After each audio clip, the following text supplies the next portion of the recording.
श्री शिवाय नमस्तभ्यम। आज है अमावस्या। आप सभी भक्तजनों को जरूर से सर्वश्रेष्ठ पितृ दीपक प्रज्वलित करना है। पितृ देवता प्रसन्न है तो जीवन में पुत्र पौत्र का सब वरदान मिलता है। रोग दोष कष्ट संकट पीड़ा से भी अपने आप मुक्ति मिल जाती है। कैसे कब किस स्वरूप में इस दीपदान को करें, ध्यान से सुनिएगा, अंत तक बने रहिएगा।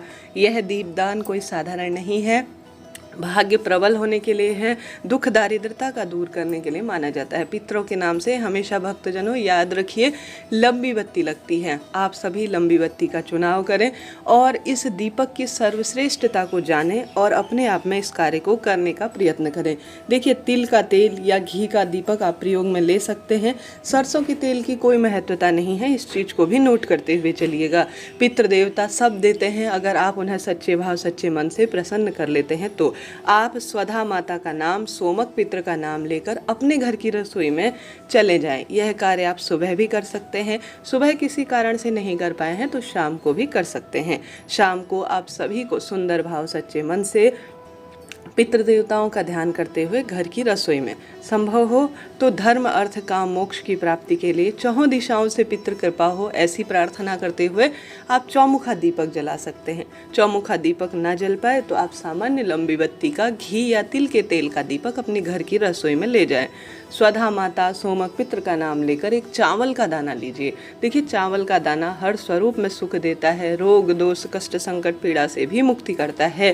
तो एक चावल का दाना जलते हुए दीपक में पितरों का ध्यान करते हुए, दीपक का मुख दक्षिण दिशा की ओर हो, इस बात का आप स्मरण करते हुए जो है सुंदर भाव सच्चे मन से प्रज्वलित कर दीजिए। साथ में एक कटोरी में आप सभी को आज रात्रि को या पूरे दिन भर में जब भी आपको समय मिले, काला तिल जो कि परिवार से नकारात्मक ऊर्जा का नाश करता है, पितरों को सुख देता है और साथ के साथ कष्ट संकट पीड़ा से भी मुक्ति देने वाला होता है, एक कटोरी में थोड़ा सा काला तिल अपने इष्ट पितृ देवी देवताओं का ध्यान करते हुए घर की रसोई में आपको भिगा देने हैं। ठीक है, जलते हुए दीपक में एक चावल का दाना डालना है और एक कटोरी में अपने घर का मटका है, आरू है या कोई भी वस्तु लगी हुई है तो वहाँ पर आपको काला तिल एक कटोरी में भिगा कर रख कर छोड़ देना है। ठीक है, छोड़ने के बाद यह दीपक आप शाम को प्रज्वलित करें या सुबह प्रज्वलित करें, कभी भी कर सकते हैं। कहने का अर्थ है तभी आपको जो है वहाँ पर काला तिल भिगा कर रखना है।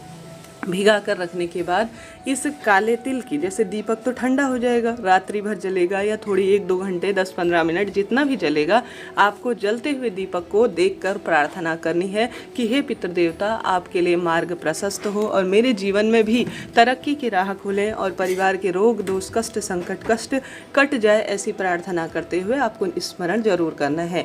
फिर काले तिल को आपको रात्रि भर रखना है। उसके बाद काले तिल को पूरे घर में घुमाने के बाद अपने घर से, जो मेरे घर में कोई दोष लगा है, कोई संकट है, कोई कष्ट है और कोई जो है ऊपरी बाधा या किसी ने कुछ कर दिया है तो वह मिट जाए, दोष कट जाए, ऐसी प्रार्थना करते हुए काला तिल पूरे घर में आपको घुमाना है। घुमाने के बाद इसे 3 वृक्ष ऐसे हैं जो देवतुल्य और पितृतुल्य कहे गए हैं, तो उन वृक्षों में से किसी एक वृक्ष के नीचे दीपक लगाकर इसे आपको छोड़ाना है। ठीक है, या तो पीपल वृक्ष की जड़ में या आप जो है बेलपत्र वृक्ष की जड़ में या पीपल वृक्ष। ठीक है, बेलपत्र बड़ पीपल 3 वृक्ष ऐसे हैं। हालांकि आप कोई भी यह पावन पवित्र वृक्ष ले सकते हैं, जैसे कि बड़, आंवला, बेलपत्र, शमी, यह अपने आप में पावन पवित्र ही वृक्ष हैं जिनका स्थान देवतुल्य और पितृतुल्य है।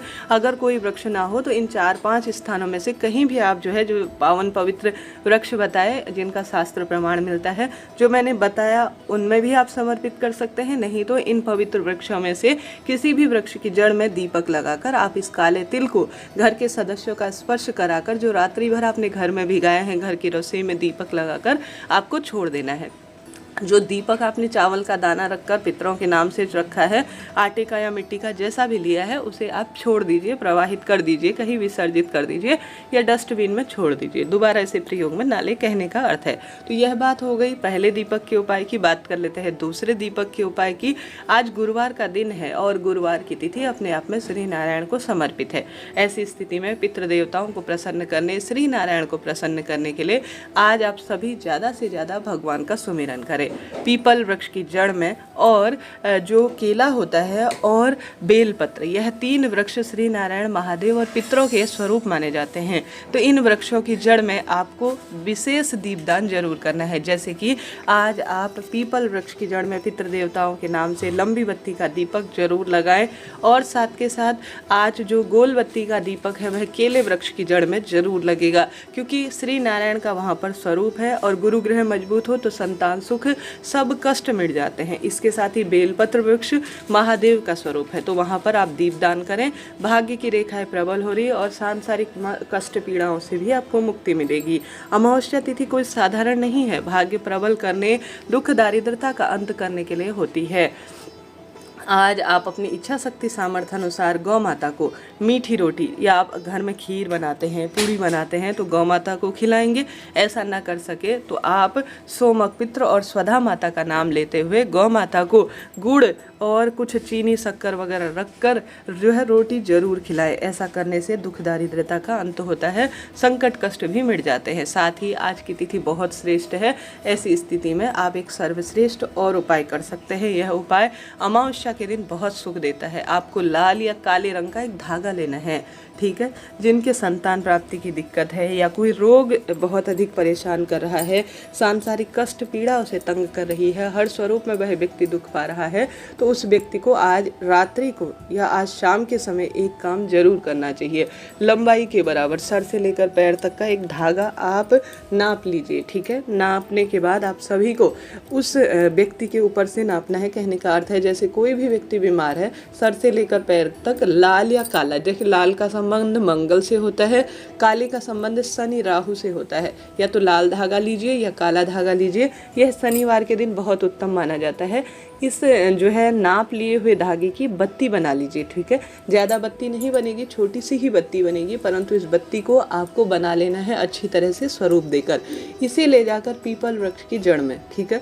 पीपल वृक्ष में कई तरह के जो है रोग संकट कष्ट पीड़ा के निमित्त अमावस्या तिथि पर कार्य किए जाते हैं। तो या तो तिल का प्रयोग करें, तेल का, या सरसों के तेल का प्रयोग करें, घी का भी प्रयोग किया जा सकता है।